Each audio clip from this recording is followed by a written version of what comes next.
Welcome to Pete and Hannah's Watch List. I'm your host, Pete Mitchell. I'm here with my great co-host, spelled forwards and backwards the same way, Hannah. Hello, people. It's called a palindrome. That is correct. Big word for you. I learned it on Sesame Street. Hannah, we are here today for We Interrupt Regular Programming, our TV podcast. On today's show, we're going to discuss House of the Dragon. Yes, of course. Episode 7. Yeah, I know. This is the penultimate episode? Yes, it is. Wow. That is second to last. I know. I already learned that lesson. Thank you. And we're also going to talk about the last episode of Presumed Innocent. Yes. Wow. Great times. But before we begin, let us tell the viewers and the listeners what they should do. Pretty please, leave a like and subscribe to our channels. Subscribe. Yeah. Leave a comment down below. Any of your feedback. Comment. Yep. Good or bad. Tell Feedback. us your feedback. Yeah. Tell us what shows to watch. Sure. Tell us our opinions are completely false. Get out of here. Wow. Yeah. Hit the notification button and you'll get great content like this one. Yes. Including our movie draft. Yes. We had our movie draft yesterday. Thanks everyone for watching. If you haven't caught up, you can catch up on our podcast. And we'll post our movies and you can vote. The winner of the vote gets to choose next draft. My year is 1989, Danny's is 1991, and Hannah's is 2012. So Yeah. whoever you'd like to win, that will be the next draft in August. Mm-hmm. Also, what's next? Big show this week. We're recapping Deadpool and Wolverine, and we're also going to look at the new Guy Ritchie movie with Henry Cavill, Ministry of Ungentlemanly Warfare. Yes, because we Aussies finally got it. Just got it. Yeah. Movie news is a huge episode this week. Yeah. Huge. We're going to talk about everything that went down, including in Comic Robert Downey Con. Jr., Yep. Doctor Doom. Such things. Sure. And AFI Top 100 is this week. Raiders of the Lost Ark. Yeah. Yeah, that's good. We also do Championship Belt Holder, year 1986. 86? Yes, 86. Blockbuster Yes. and reviews and previews. And such things like, can you guess the movie? Yes. Yes. Awesome. Yes. Let us get on to today's show. And let's start off today's show with House of the Dragon, Of course. episode 7. Yep. It is the Red Sowing. Red Sowing? Sewing? Sewing? Sewing? Like Sowing. Yeah, sewing. Sowing? Weird It's a word. Yeah. It's a word. Strange one. What do you think? Loved it. They were saying that this was the one of the biggest episodes yet of the season. I don't know. I like more when characters are yelling at each other than I like. Yeah. But this episode, dragon wise, Great and dragon this is the moment where we're gonna get some new friends. Okay, so where we picked off for last week is where Rhaenyra went off to meet with the person that took... Sea Smoke's rider, Yeah. which is... And it turns out he's It's Corlys's... follower. Yeah. Alan, was it? Yes, yeah, because he's one of Corlys's bastard sons. He didn't make that unknown point, of course. He was just like, she's like, what's your... Yeah, what do you want? Like, dude... Yeah. You can't just willingly bend the knee already. And he's like, mate, I just wanna be a part of something. Yeah. I got a dragon now. Yeah. This is fun. Yeah. Like, yeah. I want to serve you anywhere I can. Because he's always felt like he needed more, and he has a dragon now, and so it's going to be different. And so it light bulb moment went off for now. Rhaenyra's like, I need more. Yeah. Like He must have a... If he's a bastard, Yeah. and he's Well, not pure line. She was like, it must be something in his line, and then the person, her whisperer, goes to her, hey, the underclass, in brothels. Yeah, and stuff, you're looking through letters and texts when you should be looking under the bed sheets. Yeah, and it's like, that's a great line. I was like, yeah, because it's true. Because you had, and she's like, it's been for years. Young princes have been, taming their tastes, and so she's willing to go down this path, which a lot of people don't like. Namely, her son Jacaerys Hated it. not a fan of this, even though he came was up, like he came up with the idea of we can find we writers. get the half, down the lines. Could we need more writers? But then as soon as you go in for the bastard approach, he was like, no. Well, so then she And it was sends whisperers out, Yeah. and we get to actually see the whispering campaign where Rhaenyra is looking for writers. And also like even whispers about the fact that Sea Smoke got a new writer, but they don't know the full story about it. Yeah. So people just discard it. Yeah. Which is so interesting. Being a Masters of Whisperers and you don't want to, like, that's an interesting piece of news. He didn't want to use it because he doesn't want to. He doesn't want to give Aemon fuel. Like, Laris receives this information from one of the people in the council about Sea Smoke's writer, and he refuses. He just doesn't want to give Aemon fuel because he's trying to give Aegon like a boost. Like, he's trying to get the Maesters to get him to walk again. He's like. I need you. He's like, I need you ready, my dude. Like, I need this guy out. Yeah. Because Aemon is just taking control. Like, it is literally him and, like, Aemon and 3 people on this council. And Aemon just does all the work. Yeah. And he will not listen to anyone. Because he sent, like, everyone else. Either he sent for Otto, and he sent Kristen Cole away, and he sent his mother away. His mother... Alicent, she goes on a retreat. She's on a retreat. She is not handling this world well. Yeah. She's realized I used to have power, and now I'm living this world of like the men are in charge, and like I just cannot stand it anymore. Yeah. She goes on retreat time. She's enjoying herself. Just by me, myself, and I, and one guard floating in a lake. Yeah, and with Jacaerys really confronts Rhaenyra because he's like, I was a bastard, and now you're giving these bastards. So much so that when the bastards or like all these like people come to Dragonstone to have a chance to become a writer, the Dragon Keepers were like, okay, they're not dragon people. They're not purebreds. Dude, these guys, like, they haven't been taught the way. Yeah. They are full on having we're not taking... They're like, lowly people. We let the other guy pass, but we're not doing this anymore. The dragons are rowdy. They're not in the mood. I'm not dealing with this stuff. Rhaenyra just goes in and says, okay, starts talking to the dragon. She gives a speech that is similar to, in Shrek, when Lord Farquaad's talking to all the knights, and it's a sacrifice I'm willing to make. Yeah. She's basically like, you guys... And then she like says, okay, it's up to you now, and just walks out. Yeah, she puts them all in front of a dragon, calls for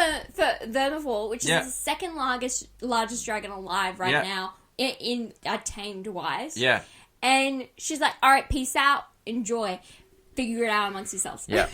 And we get like some of the people in that are come to learn the dragons, like people that have popped up in the show. We've seen Hugh, which is the guy that had the child and the wife, and they've been struggling with food and the keep, and he seems like a guy with a head on his shoulders, and he's looking for a last chance here to get back at. And then you have then you also have his mother is actually was a princess, was one of the princesses, and was never received a dragon. Yeah. One of Jacaerys' children, I believe. And and so he knew who his mother was. So he has a good line to his lineage. Then you have Ulf, who was like the drunkard who's like, he was like winning up that his half brothers with Daemon and Viserys. And he's a little bit like, I don't really want a dragon. Like, no. I know what that entails. I'm not keen for this. I'm a little bit scared, but he's like, everyone was like, you can't have said you're a part of this life and not go for it. So these two, they're there when Vermithor was there, and Vermithor did not like the crowd of people. Yeah. So he starts just annihilating with flames. Eating flames, He's like, get out of my cave, get out. Daenerys is just watching it and just stone face. She's like, oh, and then she starts, when she's like, sees a lot of them gone, she's like, oh, this isn't gonna work. We're doomed. Yeah. And, but then saving Ulf runs further into the cave, and then you have Hugh managing to, distract the Vermithor, and then Vermithor's like... He just takes a stand, and he realizes if this is it, and he starts screaming at him, and Vermithor's like, I respect, mate, respect, and sensed it, and was like, sure, let's be buds. And that Vermithor was also, he was King Jacaerys, the one in, like, before Viserys. Yeah. He was his dragon. And so, now the Bronze Fury has a rider. Then when we get further into the cave, Ulf finds Silverwing. And, it kind of beautiful dragon. Very pretty dragon. And kind of squishes one of her eggs, gets her a little bit rowdy. But she's like, you came in here, buddy. Now it's time to be friends. Yeah. So what is and then and it blinks into the next scene where he's riding he's riding King's Landing. He's showing off.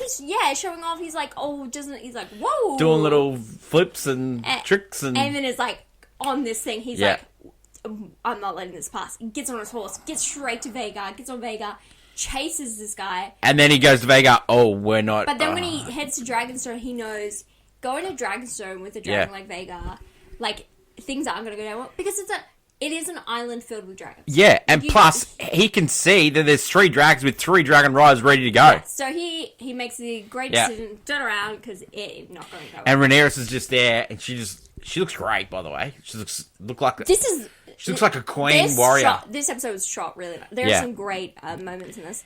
And so not only that, we also finally... Dragon time at Harrenhal was barely any time, because... He was awake because he got thrown into the... Daemon at Dragon Time Harrenhal basically finally got his buttocks handed to him in this episode.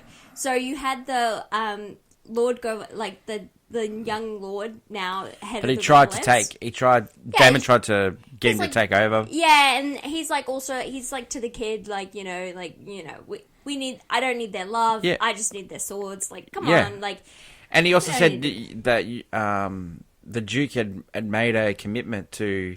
Yeah, the kid... Yeah, and the kid was also he's fully my grandsire, he made an oath to Viserys, but Rhaenyra is And there. even though we don't like old King Regent here... Yeah, he calls him Prince. He's like, that's the King Consort. But he called him Prince first. Prince, yeah. And he's like, that's the prince, and he goes, I'm king. Your boy says, I'm king. And it's so good because it's and Daemon realizes he just has to stand back because this kid is actually doing his job. Yeah. He's like, the Riverlands, they're like, they need to pay, blah, blah, blah. They've arrested one of the Blackwoods. Yeah, on the Blackwood side, on the other side, they were like, oh, we've arrested the people who started it, blah, blah. And which had started on the behest of Daemon. Yes. And so the kid's like, you know what? This needs to be, and Daemon tries to tell the kid, hey, you need to calm down. And then the kid just keeps going. No, he's got this under control. He has it under control. And then basically he says to Daemon, mate, you need to prove, we'll have to prove your fealty to us. You're going to have to take this guy down that you think. And so Daemon... And because they, started it, so that's what happens. And we also get a glimpse into the king. Another dragon time with Paddy Godson. With Viserys, and I think he's holding the crown. He goes, I never wanted this crown. Yeah, and he's getting Daemon slowly it took so long. And it's been so long since we've seen him and Rhaenyra come back together. And he's finally getting, honestly, to that point. In this episode, when he got his buttocks, his, ass handed to him by the kid. He was like, oh, this is what I'm supposed to be doing. I shouldn't be, trying to take over. Because that's not what anyone wanted. And they had the crown. And I just... 100%. Yeah. So it's great to see that... Yeah, that the Lords, this kid just completely came in and did his job. Took him 2 seconds. Let's look at, before we wrap up our talk on House Dragon, let's talk about Team Green. So your boy, Aegon, he Aemond or Aegon? Aegon's not... I don't give a hoot about the perm boy in the bed. No, well, Aemond, he's been told that his brother's ready. His younger brother's ready to ride. Yeah, Daeron. Yeah, Tessarion, his dragon, is ready to take flight. And it's Daeron, famously, before the season started, they didn't cast him. And so everyone's like, oh, Darion's not in the show at all. They've just given up. Yeah. And they've mentioned him now and multiple times. Coming in season 3. So it's definitely good.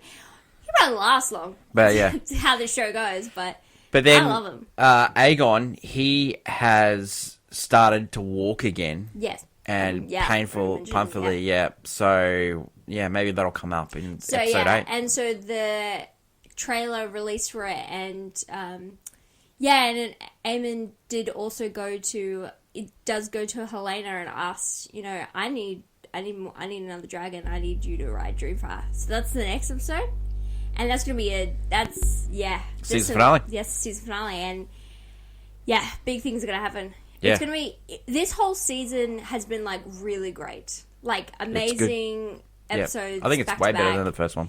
Yeah, I love the first one, but the first one had to be a plot, like a very exposition heavy, because you needed to know the storyline going into this. Yeah. Because it was about the war, before the war, the war. Yeah. All the things that are behind it. Now it's like, we're just getting crimes. All right, we'll catch up again next week with the House of the Dragon. The last thing we're going to talk about today is the season finale of Presumed Innocent. Yeah. This is where Rusty is going to find out if he's guilty or not. Before then, they have the closing arguments, and Rusty delivers the closing argument. Yeah. And, well, Rusty gives a pretty good account of himself. He apologises to his wife and his kids. And, and then Tommy Mottola gets up and he gives a blistering thing. And, it looks like, Rusty's going to get found guilty. But in the end, they didn't have a murder weapon. And the reason why they didn't have a murder weapon was because it was found in Tommy Mottola's apartment. Yes. Because that was the cliffhanger from the last episode. Yeah. Tommy Mottola takes it to the judge and they say, well, you can't introduce it. Yeah, because there's no chain of evidence. Yeah. And also, she says, oh, you want a mistrial? And Tommy goes, no. And Rusty goes, no, we're not going to mistrial. We're going to win this, So, ends up, Rusty gets off. So, Rusty goes home. System. Rusty goes home. And everyone's celebrating. And then he goes in and his wife's on the treadmill. And he goes to her, I wasn't sure, but then through this case, I'm now sure that you killed her. Wow. Yeah. And she's like shocked, like, what are you talking about, Rusty? And then he goes, I've talked to the doctor and it's this, dissociative memory? Memory, yeah. Yeah. You did it, and that's right. That night you went back and you killed her, and I went back and I saw her dead, and I framed the fact that I tied her up like the case, and I covered up your tracks, and that's why, I had to do it that way to see, and I took the blame and all that stuff like that, and I knew because I was the only one who was going to get off. Yeah. The wife is not happy. She's like, Rusty, you're crazy. It's not me. It's not me. I'm telling you, it's not me. And Rusty's going, yeah, it was you. It was you. And then the daughter walks in and says, Dad, it was me. Dun, dun, dun. I didn't want her to be. I confronted her. I said, I don't want you to see my dad anymore. She goes, I'm going to see your dad a lot more because I'm pregnant. She turns around, she grabs the fire poker and hits her over the head a couple of times and dies. She takes the poker and buries it. Yeah. And the daughter is just... The daughter, when it doesn't look good and the dad's going to go to jail, she tries to pin it on Tommy Mottola. She unburies the thing. And that's how Rusty figures out that he thinks it's the wife, because the wife's car was at Tommy's house the night with the poker. Okay. Wow. And then Rusty goes to his daughter and says, "It's okay. It was my fault. You were just trying to protect me. And now it's my job to protect you. You'll be fine. You'll be fine." And then we get the next 5 minutes of them just being happy houses and Thanksgiving dinner, and what a twist! What a twist! Yeah. So I thought it would be like the movie. Stays in the family. I thought it would be like the movie, and it was the wife. Yeah, so they want to do a little bit of a twist. But no, it was twist. So, yeah, that's the end of Presumed Innocent. So we're getting another season, but, it's a different couple. Another Presumed Innocent. Yeah, another Presumed Innocent, yeah. So yeah, interesting that they take it that way. That's Apple TV. Cute. Love it. Yeah. So next week, we're going to review the new Apple TV show. Just got to keep going. Lady in the Lake, starring Natalie Portman. That'll be our new companion show to House of the Dragon. Yeah. Great stuff. That is it for today's show. Don't forget tomorrow, what's next, and we'll review Deadpool and Wolverine. Yes. That should be good stuff. Tell us. Yeah, great stuff. Yeah. Long live great television, and that is my love coast, Hannah. Hi. And until we meet again, it's bye for now. Bye.